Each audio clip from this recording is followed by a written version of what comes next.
හැමදාමත් පහු කරන සරසවිය පහු කරගෙන පේරාදෙණිය විශ්වවිද්‍යාලය පහු කරගෙන මේ යන්නේ ලොකු ගමනක් යන්න. ඉතින් මේ ඉස්කෝලේ නිවාඩු කාලෙනේ. ඉතින් අපේ ළමයින්ට ඉස්කෝලේ නිවාඩු දුන්න ගමන් මතක් වෙන්නේ කොහේ හරි ගිහින් එන්න ඕනි කියලා නේද? ඉතින් එන්නකෝ අපිත් එක්ක යන්න පොඩි ගමනක්. පොඩි ගමනක් නෙමෙයි මේක දුර ගමනක්. එක දවසින් ඉවර කරන්න බැරි වුණු දවස් දෙකක් ගත කරලා ආපු ගමනක්. හැබැයි මේ ගමනේ හැමදාම අපිට යන්න තියෙන විශේෂ ගමනකුත් එක්කයි අපි මේ ගමන් බිමන් යොදාගන්නේ. ඒ විශේෂ ගමන් ගැන නම් දැම්ම කියන්න බලාපොරොත්තුවක් නෑ වගේ. ඉතින් ඒවා යම් කාලෙකදී මම ඔයාලත් එක්ක ෂෙයා කරගයි කියලා මං හිතනවා. හැබැයි අපේ පවුලේ ආදරණීයන් ටික එකතු වෙලා මේ වගේ පොඩි පොඩි ගමන් ඒ අතරට අපි ගිහින් එන්න යනවා.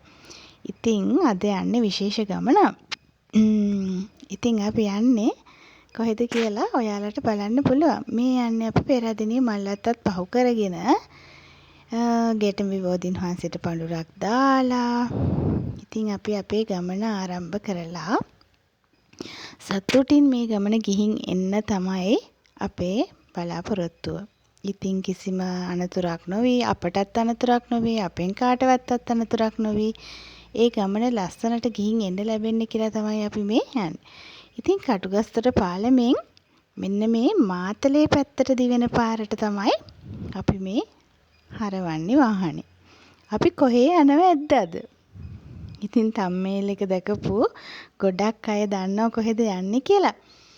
හැබැයි මේ ගමන ගැන කියන්න ලොකු විශේෂ දේවල් ටිකක් තියෙනවා. මේ තියෙන්නේ අලු විහාරය. අපිට අලු විහාරය බලන්න යන්න නම් බැරි වුණා. මොකද ඒ වෙලාවේ අපි ගමන ප්ලෑන් කරලා තිබුණේ වෙනත් තැනකටනේ හින්දා අපිට එතෙන් යන්න නම් බැරි වුණා. ඒ වුණාට අලු විහාර භූමිය අර ඉහළ කෙළවර කඳු මුදුනේ පේනවා. බුදු පිළිම වහන්සේ කෙනෙක් වැඩ ඉන්නවා පේනවා.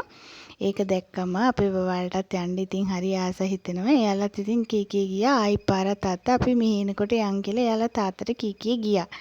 ඉතින් මේ අපි ඉතින් දඹුල්ල ටවුන් එක මේ කිට්ටුවට ඔය දැන් යන්නේ.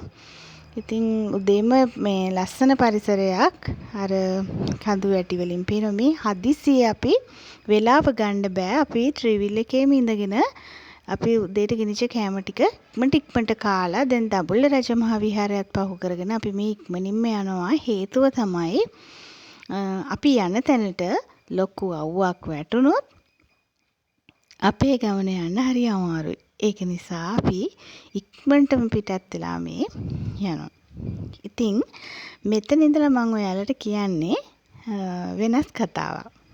ඒ කතාව අපේ කතාවක්. ඒක නිසා මම හිතනවා දැන් මේ පරිසරය ඔයාලා බලාගෙන යන්න. මම ඉතින් මේ අපිට මගදී මුණ ගැහුණු විශේෂ තැන් විතරයි මම වීඩියෝ කරේ. ඉතින් ඒ ගමන් මේ නතර වෙලා කොහෙදවත් වීඩියෝ ගත්තේ නෑ. යන ගමන් විතරයි අපි වීඩියෝස් ගත්තේ. ඒ ගමන් කියන්නම්කො කොහෙද යන්නේ? මොකද්ද මේ කතන්දරේ කියලා. ඉතින් මට දරුවෝ දෙන්නයි. ඉතින් ලොකු දුව එයා හම්බ වෙන්න ඉන්න කාලේ ඉස්සලාම දරුවනේ පවුලේ. ඉතින් ගොඩක් අය ඒ දවස්වල ඉතින් මගෙත් ඉස්සලාම දරුවා පළවෙනි අත්දැකීම. ඉතින් ඒ නිසා ගමන් බිමන් යනකොට බොහෝ වාරණ යටතේ ගමන් බිමන් ගියා. ඒ වුණාට අපේ පවුලේ කවුරුවත්ම මාව තියලා ගමන් බිමන් ගියේ නැහැ. ඉතින් ඒ යන හැම ගමනකදීම ඉස්සෙල්ලාම දරුවා ලැබෙන්න හිටියත් ඒ යන හැම ගමන බිමනකටම මම සහභාගී වුණා. ඉතින් අපේ හස්බන්ඩ්ගේ පැත්තේ කියන්නේ මාමා කෙනෙක් එක දවසක් මේ පුංචි ට්‍රිප් එකක් ඕගනයිස් කරනවා. ඒ තමයි සීගිරිය බලන්න යන්න. ඉතින් අපි යන්නේ අපේ පවුලේ හස්බන්ඩ්ගේ පවුල ටිකක් මේ ලොකු පවුලක්. ඒ කියන්නේ හස්බන්ඩ්ගේ අම්මාගේ මේ පවුල ටිකක් ලොකුයි. තාත්තගෙත් එහෙමයි. අර කියන්නේ සමාජිකව වැඩි. අත්තම්මට ඉන්න ඒ සමාජික දරුවෝ පිරිස වැඩි. ඒතකොට එයාලගේ දරුවෝ එහෙම එකතු වෙනකොට සාමාන්‍යයෙන් ලොකු පිරිසක් එකතු වෙනවා. ඉතින් ඒ නිසා අපි පුංචි බස් රථයක් අරගෙන තමයි මේ ගමන ගියේ. කියන්නේ ඒ පවුල් ටික දරුවෝ විශාල ප්‍රමාණයක් ඒ පවුල් වල හිටිය නිසා ඒගොල්ලන්ගේ දරුවෝගේ දරුවෝ එකතු වෙනකොට 80ක් 90ක් විතර ලොකු පිරිසක් විතර ඉන්නා. ඉතින් ඒගොල්ලන්ගෙන් ටික දෙනෙක් සහභාගී කරගෙන යා හැකි ප්‍රමාණයක් සහභාගී කරගෙන ඒ වෙලාවේ ඉතින් මේ අපේ ලොකු මාමා මේ ගමන යන්න පිටත් වුණා අපිත් එක්ක. ඉතින් එයා සීගිරිය බලන්න යන්න දාගෙන දැන් ඉතින් අපි සීගිරියට ගියා. ඉතින් ඔයාලා දන්නවනේ ඒ දවස්වල සීගිරිය බලන්න යද්දිත් ඒ පාක් එක ළඟ නතර කළා මේ එතන වීකල් පාක් එකක් තියෙනවනේ එතන නතර කරලා ඊට පස්සේ ඉතින් මේ එතකොට මට දුව ලැබෙන්න මාස 6ක් විතර වගේ. ඊට පස්සේ දැන් ඉතින් අපි ගියා. සෑහෙන දුරක් පයින් ගිහිල්ලා අර පිය කැටවල් පෙළවල් නැගගෙන ගිහිල්ලා ගියා. ඉතින් මට එහෙම ලොකු අපහසුතාවයක් ඒ වෙලාවේ තිබුණේ නැහැ. මොකද මම ඒ වෙනකොටත් ගෙදර නිකම්ම ඉන්න කෙනෙක් නෙවෙයි. මම ඒ වෙද්දිත් මේ පෙරපාසල් ගුරුවරයෙක් විදිහට වැඩ කරා. ඒක නිසා මේ නිතර මම ළමයි එක්ක ඉන්නේ හිට මෙහෙට දඟලගෙන මුල දවසම කියන උදේ යනවා දවල් හවස වෙලා එනවා. එතකොට මම අර එක තැන ඉන්න කෙනෙක් නෙවෙයි. නිසා මට ඒක ලොකු අපහසුතාවයක් උනේ නැහැ. ඉතින් මම මේ හැම වෙලාවෙම ඒ දවස්වලත් නිරෝගීව හිටියා. ඒක නිසා කිසිම ගැටලුවක් නැතුව මම ඒ ගමන ගියා. ඉතින් ඒ ගිහිල්ලා දැන් අර උඩටත් ගිහලා සිංහපාදේ ළඟට ගියා. ඉතින් මම එතෙන්ටත් ගිහිල්ලා නැවතුනේ නැහැ. මම එතනින් චුට්ටක් උඩට නගින්න යනකොට වැඩිහිටි ඒ කියන්නේ අත්තම්මා කෙනෙක් අපේ අත්තම්මලත් ගියා. ඒ වුණාට මේ අත්තම්මා නම් කිව්වේ ඉතින් යන්න පුළුවන් නම් යන්. ඒ කියන්නේ ලොකු එතන බාධාවක් නැහැ. අපි හැමෝම පවුලේ ටිකත් එක්ක යන්නේ වේගෙන් යන ගමනක් නෙමෙයි. හිමින් අපිට ඕන විදිහට ඒක ලොකු ක්‍රවුඩ් එකක් එදා හිටියෙත් නැහැ. නිසා යන්න කියලා හිතුවා. මේ ඒ වුණාට එතන හිටපු අත්තම්මා කෙනෙක් මට කිව්වා පුතේ මේ නගින්න මේ එපා නේද ඔයා උඩට නගින්න. මොකද මේ එහෙම ගියොත් ඔයාට අමාරු වෙයි. ඔයා ඉන්න තත්ත්වෙත් එක්ක යන්න එපා. ඒක අත්තම්මලා හරි බයයිනේ. ඉතින් එහෙම යනවා දකින්නට කියලා ඉතින් එහෙම කිව්වා. ඊට පස්සේ මම හිතුවා ඒ ටික නොයා ඉන්න. ඒ නිසා හස්බන්ඩ්ුයි මමයි හස්බන්ඩ්ගේ අත්තම්මයි තුන් දෙනාම එතනින් නතර වුණා සිංහ කට ළඟින්. ඒ නතර වුණේ. ඉතින් එදා ඒ සිංහ කටේ ළඟින් නතර වුණාට පස්සේ ඊට කලින් මම සීගිරිය බලලා තිනවා කීප වතාවක්ම.